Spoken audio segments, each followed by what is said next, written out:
class is now in session. Thank you to my good friends at Qualys Roofing and Construction. To all of my good studious students, come on to the front of the classroom. All of you riffraffs and wahoos, get the hell out or get to the back of the classroom. Class is now in session. I'm your professor, Jesse Holley, and this is kind of a, what do you call it, melancholy? Melancholy. Right? Melancholy type of situation. This is our last KBBU of the football season. Yeah, I can't believe Clarence let you do this. Let me do what? This topic in KBBU. Well, yeah, I have a choice. I see Malik Davis on the screen. Yeah, and I'm like, Clarence ain't going to let you not play the hits. Yeah, no, this Malik Davis is the hits. Okay. Malik Davis is the Feature hits. back Malik Davis. Feature back Malik Davis, who had a 100-yard game a week ago against the Washington Commanders. And I don't know if he'll get the start this week because of the situation. His eye was all swollen, hadn't practiced all week. Free Jaden Blue. You may see some Jaden Blue, and I think this is going to be very relatable. When you bring in Jaden Blue, it's very similar in their running styles with Malik Davis. So Malik Davis, we're going to go look at some of these shotgun runs, one of the shotgun runs from the game. And this is something that the Cowboys have deployed as a part of their run game situation. And shotgun runs, if you're being honest, doesn't work well for guys like Javonte Williams because this is much slower back, right? He's more kind of, I want to get ahead of steam. I want to get things going. So you kind of do more under the center runs for Javonte Williams. But for your faster beep, beep, shoot, shoot, those type of jitterbug type runners. Yeah, I love those guys. Yeah, type of runs. These guys are very fit for these type of runs because when you get to the mesh points of all these runs, when these holes begin to open up, you need a fast guy to get through them because the run play is starting so far in the backfield. So, John, let's go to the tape. All right, here you go. Look at this personnel right here. I see you, Malik. You see Malik Davis in the backfield. End of the W there. I got him. Against the Washington Commanders. And now we'll go to the back copy, John. So now when you see how this thing is lined up right here, you see Jake Ferguson, the tight end at the bottom, Malik Davis offset to the left of the quarterback. Now, when you're running these type of counter shotgun runs, it is very critical. It's very critical that kind of everybody stays on track. You're going to have some pulling guards. You're going to have some hit blocks, some feint blocks, and get into the next level. You're going to have some dual blocks or deuce blocks getting to the next level. But if guys are off, one step off, or the flow of the things aren't going well, that's when you see runs that will go for big gains kind of end up for no gains or less gains or tackle for losses. So this play was really run very, very well. Everybody stayed on track. Everybody gets to where they have to get to. All hats are on a hat. Blocks are made, and Malik Davis sets up this run for a big gain for the Cowboys in this one. So next clip. All right, so what you're going to see right here, you're going to see the tight end.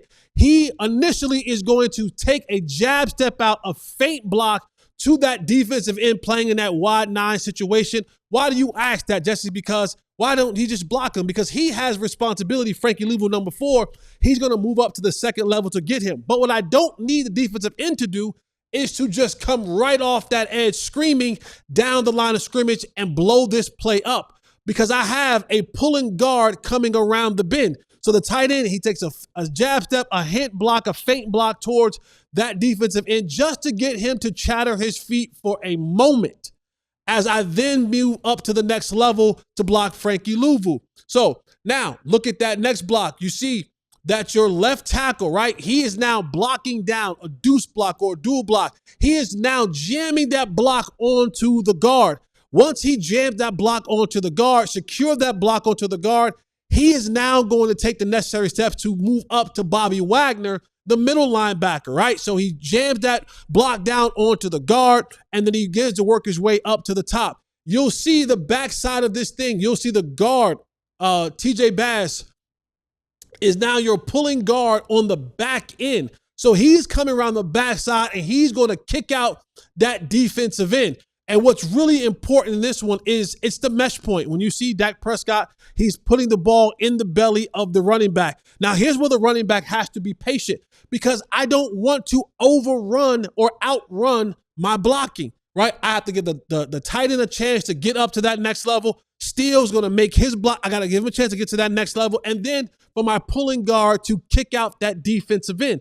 As you see right here, Malik, he finds his hole. He's pressing the hole, right? You see him pressing that front side hole. And Bobby Wagner now is taking that upfield shoulder of the tackle. So what Malik Davis has to do is make sure that he continues to press that hole, because that means that Bobby Wagner is going to keep flowing that way. He flows that way he overruns the play, and you see Malik Davis cut backside right off that particular play right here, right off the butt of Terrence Steele. So stay front side, and then as that linebacker begins to take that upfield shoulder, kind of overrunning the play, Malik Davis puts his foot in the ground. Meet.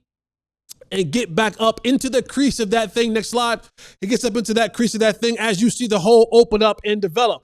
What's so important, and I learned this a long time ago when I was teammates of Tom Brady, it's making the play look the same every single time. And sometimes you'll have quarterbacks who will just hand the ball off and stand there. And that just now means that the defenders that are responsible for him, they'll just now go and insert themselves into the play. But as you watch right here, Dak Prescott, he continues that fake, almost like saying, hey, I may have the ball in this type of RPO situation. And you can't see the defender right now, but you can see the shadow of that defender. He has to remain outside, because I got to make sure and check that the quarterback doesn't have the ball and is coming out the back end and is coming into my territory where I have to be, because I'm responsible for him. That means that hole for Malik Davis is now even wider, simply because Dak Prescott, who is a surgeon at what he does, who is a pro's pro, a consummate professional, carries out the fake to the backside just to hold that defender a tad bit longer as Malik Davis gets up in the hole. Good guy right there. Yeah, it's a great guy. Good guys finish plays. Absolutely. You should. Absolutely, you should. As Malik Davis works his way up through this hole to the third level, where you would like to see him outrun this safety right here, because normally, if you're talking about this thing, outrun that dude. He might. Jaden Blue will smoke that dude. He might. But you talk about, coaches will tell you, hey, everybody will be blocked up. You got to make one guy miss. Right? The running back, you're responsible for this guy, whether that means you run him over, run around him, run away from him, but you're responsible for that guy in this scheme, because it is 11 on 11 football. So you see right here, Malik Davis gets to that third level and makes a really big gain on this running play right here. And I picked this play because Malik Davis, like we mentioned to start this thing, he may not be available this week. You may finally get a chance to see a full game of Jaden Blue. And like your point right there, Jeff, does Jaden Blue run away from that defender, that safety?